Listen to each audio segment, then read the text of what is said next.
Mesdames, Mesdemoiselles et Messieurs, ici nous sommes dans la commune de Massina, précisément quartier Imbali, sur l'avenue Mounene, je pense 54, c'est bien écrit ici, la résidence privée du président Mavungu, président de l'IDRC, l'Union des démocrates pour la renaissance du Congo, en sigle IDRC. Nous allons faire parler le président à ce qui concerne les questions d'actualité.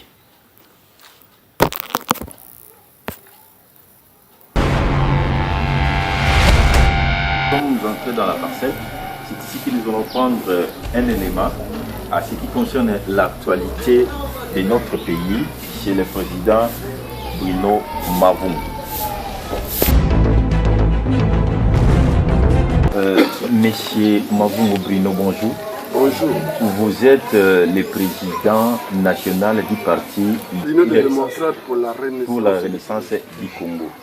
Ok, nous avons l'actualité et ce qui fait que vous avez à intervenir. Alors, les évêques ou la Senko a dit le Congo va très mal, debout congolais. Par rapport à ça, votre réaction? Oui, bon, écoutez, la classe politique congolaise avait pris des engagements à travers un dialogue que nous avons appelé la Senko. Ces engagements, si on peut les résumer, c'est en termes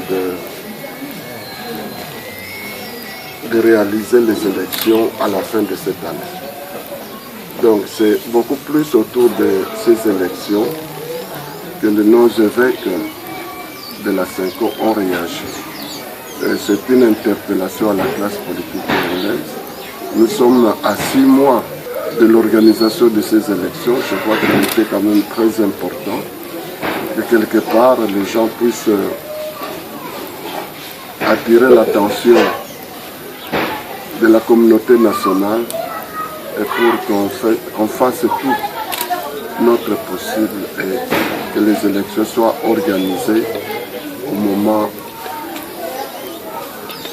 voulu, c'est-à-dire au mois de décembre 2017. Donc c'est une très bonne chose. Est-ce que debout congolais ne signifie pas que le peuple se lève et sortir pour contester? Non, mais c'est une bonne image. C'est-à-dire c'est une image simplement pour dire allons de l'avant. Parce que quand on est debout, c'est pour aller en avant et non reculer. Donc c'est une très bonne image que nous avons dans notre hymne national. Si on doit comprendre que c'est pour se rebeller, pour se révolter, pour la violence, donc c'est dire que notre pays, à travers son hymne national, est appelé à se rebeller tous les jours. Ce n'est pas le cas. Debout congolais signifie qu'il faut aller en avant. Donc nous pensons que organiser les élections au mois de décembre, comme nous l'avons tous voulu, c'est vraiment aller de l'avant. C'est simplement ce que ça veut dire. Le président de la République, dans le pays de Mandela, a fait l'apparition à la presse pour dire le dialogue perpétuel.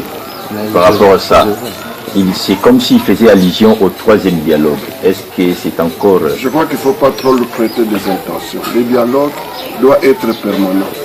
Ça, du point de vue du principe, le chef de l'État a totalement raison. Le reste là ne sont que des intentions, parce que, pourquoi je dis des intentions?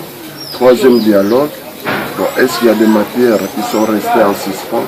Je ne le pense pas. Tout a été dit à la cité de OIA, c'est comme à la Senko, tout a été dit.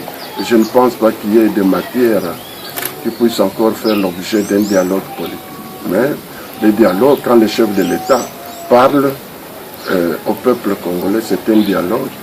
Le président parle, il y a des réactions de la classe politique, il y a des réactions de la société civile, c'est un dialogue. Il y a entre politiciens de tous bords, on doit aussi dialoguer, c'est bon, c'est pour échanger des idées, c'est une bonne chose. Bon, s'il se fait qu'il y a eu un troisième dialogue, est-ce que le leader ne se prendra pas? Non, parce qu'on a subi la Cinco, parce qu'il y avait... Non, vous avez pris par... Il ne faut pas parler, on dit, on prête des intentions. Parce qu'il faut d'abord connaître des matières. Qu'est-ce qui manque? Qu'est-ce qui a manqué? Aujourd'hui qui manque, en fait, la Cinco a existé pour peut-être, d'après eux, corriger certaines faiblesses de l'OIA. Mais il n'y en a même pas eu. Bon, écoutez, mais maintenant, pour aller parler de quoi? Donc il ne faut même pas faire allusion à un troisième dialogue. Ok, vous êtes maître avocat. Votre réaction par rapport aux évasions des prisonniers qui continuent dans notre pays? Non, mais le gouvernement doit rassurer la population parce que les évasions, dans la prison, il y a tout le monde là-bas. Donc, vraiment, ça inquiète, ça inquiète. On ne peut pas dire que c'est un tel groupe peut venir faire ceci ou cela. Nous demandons simplement aux autorités du pays, le gouvernement, qu'ils puissent sécuriser les personnes et leurs biens. Donc il faut vraiment qu'ils veillent à ça. Alors qui est derrière tout ça? Non, mais on ne peut pas dire que quelqu'un est derrière, parce que le gouvernement devait nous dire que quelqu'un est derrière, même si le gouvernement nous dit que c'est Boundou Diako ou tout ça, mais c'est trop beau pour le dire. Non, c'est le gouvernement qui doit prendre ses responsabilités. Quelle serait votre réaction par rapport aux sanctions de l'Union européenne et des États-Unis d'Amérique contre les autorités de notre pays, certaines autorités de notre pays? Bon, moi, je voudrais que les choses aillent le mieux possible.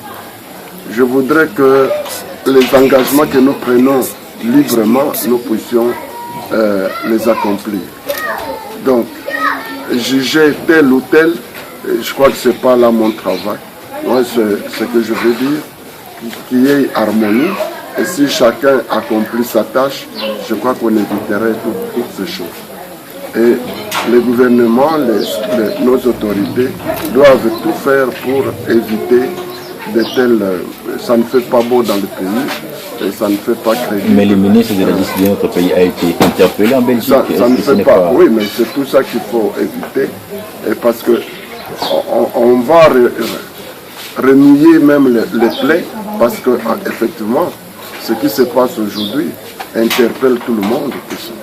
Donc on doit éviter ça, on doit aller de l'avant pour que tout le monde trouve sa place dans ce pays. Il y a la politique et il y a le peuple congolais. Alors le peuple congolais souffre. Il y a dépréciation des francs congolais face aux devises.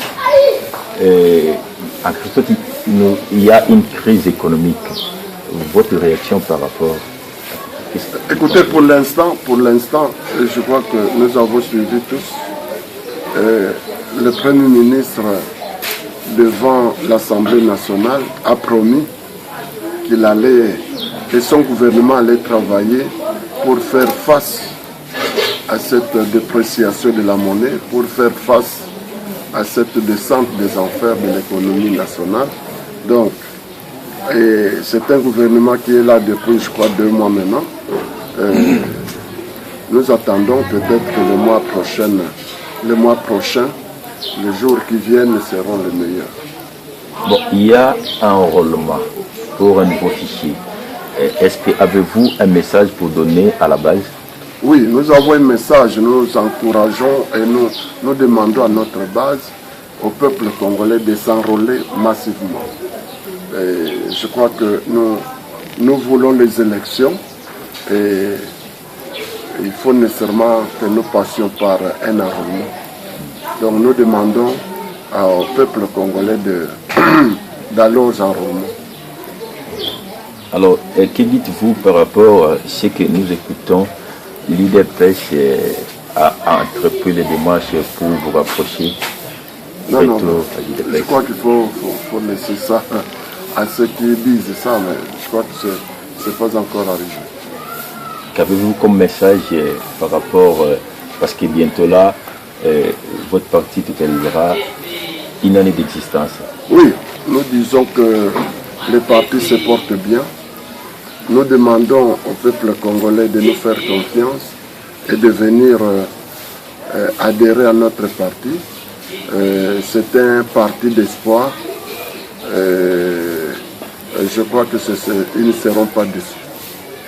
Monsieur Bounou, merci. Merci.